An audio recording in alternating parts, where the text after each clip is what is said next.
I wanted to talk a little bit about the discussion board situation that I gave you in Chapter 8 and 9 concerning the teacher who was a topless dancer at the juice bar, and also the student who was a topless dancer at the juice bar. Most of you shied away, I think, from the situation with the teacher, but I want you to understand the pressure that you would obviously have, and so most of you talked about meeting with that teacher and discussing what those issues might be and how it could affect their teaching. I'd have you think about this a second as I did that scenario.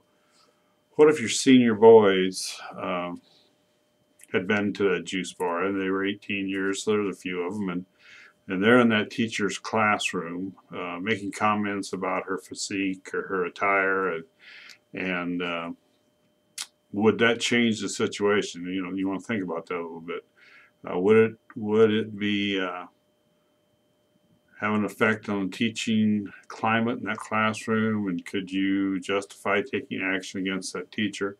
And I think you probably could. I think if you could show that this behavior was having an effect on her particular classroom, it could be, you could take disciplinary actions. Many of you mentioned the thought that it would depend on the size of the community, and that is true. If it was somebody clear across town, but obviously counseling a teacher who's doing something like that is something you would really want to pursue. The idea of the student who would be doing the same thing, most all of you got that correct. Basically, there isn't anything you can do. That student is, of course, maybe trying to make a living, but you also cannot deny a student. She's not an employee, so you couldn't deny her the right to an education because of something she's doing outside of school that is not infringing upon the classroom itself.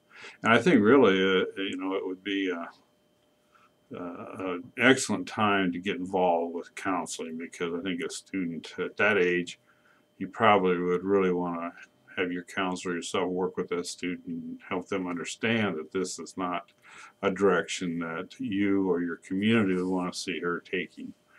But overall, I think most of you did pretty well, and I was kind of impressed with many of you had some good discussions with each other, and that has an effect on how I look at the grading of the point system that we have here. So I do apologize that I've been obviously away some, and I'm trying to catch up with the grading of these papers, and I'll do that as quickly as possible. Thank you.